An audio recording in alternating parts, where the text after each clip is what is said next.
Halo, salam sejahtera untuk kita semua.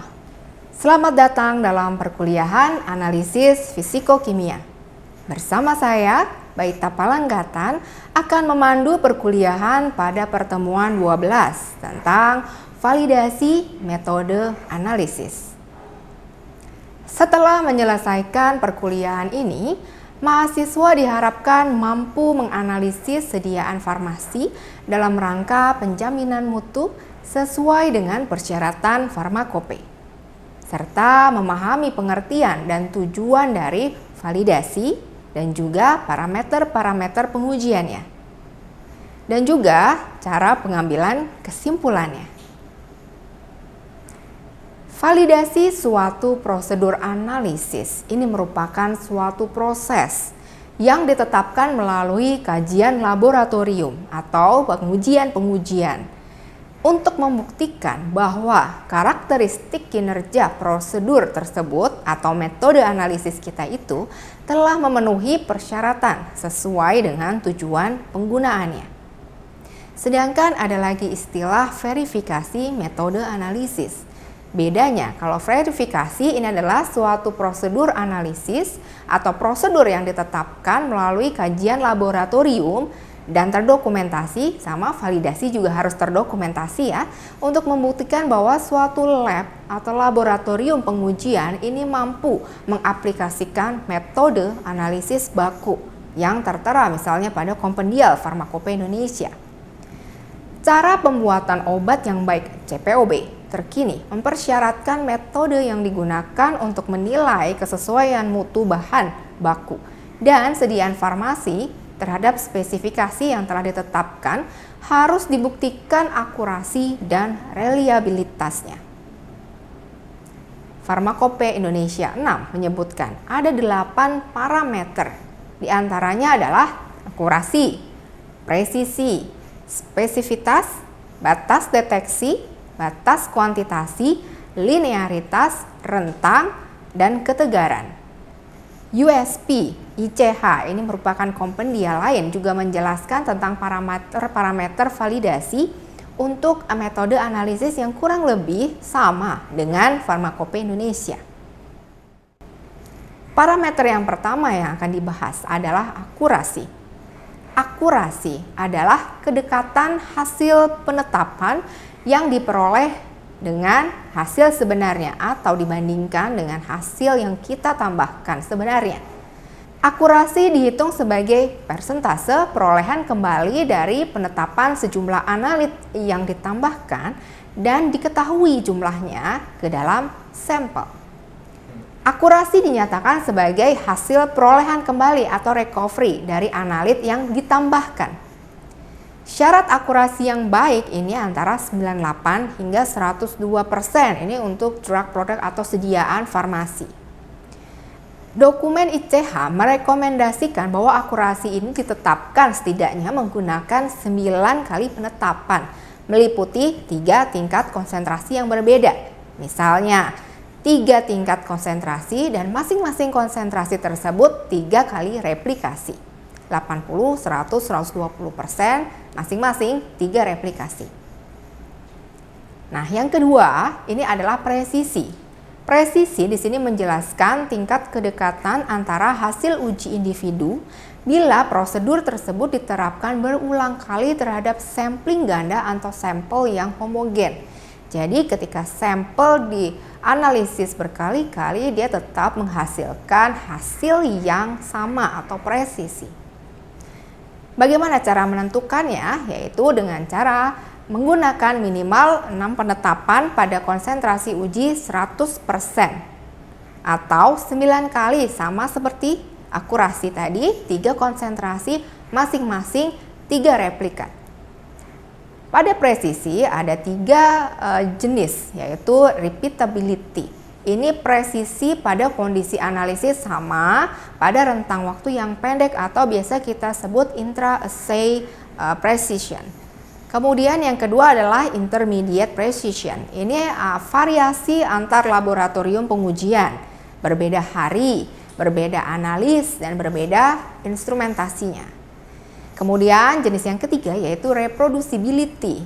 Ini presisi antar laboratorium. Nah, kriteria penerimaannya, zat aktif obat dengan simpangan baku relatif atau RSD atau persen CV, coefficient of variance, itu kurang dari sama dengan 2,0%. Kemudian yang ketiga ada spesifitas. Spesifitas di sini adalah kemampuan suatu metode analisis untuk menguji secara tepat suatu analit dengan adanya komponen-komponen lain yang diperkirakan ada dalam sampel tersebut sebagai cemaran atau hasil degradasi atau matriks sampelnya. Penentuannya dapat digunakan dua cara, yaitu melakukan optimasi sehingga senyawa yang dituju terpisah secara sempurna dengan senyawa-senyawa lain, yaitu resolusi senyawa lebih dari 2, dan juga menggunakan detektor selektif atau diode array atau spektrometri massa, terutama untuk senyawa yang terelusi secara bersama-sama. Nah, dalam kasus penetapan kadar, spesifitas ini dapat ditunjukkan dengan tidak adanya pengaruh cemaran atau eksipien pada prosedur. Kemudian, parameter berikutnya ada LOD, LOK. LOD ini adalah limit of detection atau batas deteksi. Batas deteksi ini merupakan konsentrasi terendah analit dalam sampel yang dapat dideteksi. Metode analisis masih mampu mendeteksi pada konsentrasi rendah tersebut, tapi tidak perlu kuantitatif pada kondisi percobaan yang ditentukan. Sedangkan limit of quantitation atau batas kuantitasi ini merupakan konsentrasi terendah dalam sampel, konsentrasi terendah analit dalam sampel yang ditetapkan dengan akurasi presisi yang dapat diterima dalam kondisi percobaan yang telah ditetapkan. Artinya, konsentrasi rendah tersebut masih memenuhi persyaratan akurasi dan presisi. Penetapannya yaitu dengan cara dihitung secara statistik melalui slope kurva kalibrasi dan standar deviasi residual. Persyaratan LOD ini adalah 3 kali simpangan baku dibagi dengan slope-nya, sedangkan LOK ini 10 kali simpangan baku dibagi dengan slope-nya. Atau kita bisa menggunakan rasio signal to noise. Ini perbandingan tinggi peak analit versus peak noise atau peak mengganggu.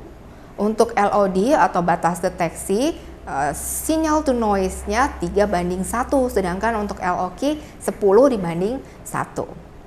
Atau kita juga dapat mencoba konsentrasi rendah pada regresi linear atau kurva kalibrasi, namun harus memenuhi syarat linearitas, akurasi, dan presisi. Kemudian parameter selanjutnya adalah linearitas. Linearitas adalah kemampuan suatu metode analisis untuk menunjukkan hubungan proporsional antara respon detektor dengan konsentrasi analit. Nah, hubungan ini linear, harus linear antara konsentrasi dengan hasil pengujian atau hasil pengukuran dari analisis. Kemudian dari linearitas tersebut kita juga mengetahui adanya rentang atau range. Ini interval terkecil sampai terbesar yang dapat memenuhi linearitas tadi, presisi, dan akurasi juga. Nah, uji linearitas ini dibutuhkan minimal 5 konsentrasi standar atau 5 konsentrasi baku dengan rentang antara 80 sampai 120% dari konsentrasi yang akan ditetapkan. Nah, persamaan regresi ini merupakan suatu model matematis dalam menjelaskan hubungan antar variabel dalam analisis regresi. Nah, kriteria penerimaan dari linearitas di sini antara lain koefisien korelasi itu R-nya harus lebih besar daripada 0,999. Kemudian juga koefisien determinasi regresi linear atau R square ini lebih besar atau sama dengan 0,995. Oke, kemudian selanjutnya adalah ketangguhan. Ketangguhan metode analitik ini adalah tingkat reproduktivitas hasil pengujian yang diperoleh dengan analisis sampel yang sama di bawah berbagai kondisi, seperti laboratorium yang berbeda, analis yang berbeda, instrumentasi yang berbeda, kemudian reagen-reagen yang berbeda, waktu pengujian yang berbeda, kemudian suhu dan hari-hari yang berbeda. Sedangkan kalau kekuatan dari prosedur analisis adalah ukuran kapasitasnya untuk tidak terpengaruh oleh perubahan kecil dari parameter-parameter pengujian. Nah, untuk memvalidasi kekuatan suatu metode perlu dibuat perubahan metodologi yang kecil dan terus-menerus untuk mengevaluasi responnya dan dikaitkan dengan efek presisi dan akurasinya. Contohnya, kita bisa mengotak-atik pH fase geraknya, kemudian komposisi fase geraknya diubah sedikit, temperatur, kemudian jenis atau merek kolomnya, tapi tentunya dengan tipe yang sama ya, kemudian fase geraknya. Kemudian ada juga kesesuaian sistem. Kalau kesesuaian sistem ini di luar validasi, di mana parameter kesesuaian sistem ini perlu ditetapkan untuk menjamin validitas prosedur agar tetap bertahan selama digunakan. Bila sudah selesai validasi, maka sebelum kita melakukan analisis rutin perlu dilakukan uji kesesuaian sistem. Dengan cara apa? Mengumpulkan data dari penyuntikan ulang larutan baku atau larutan lainnya yang telah ditetapkan dalam masing-masing monografi.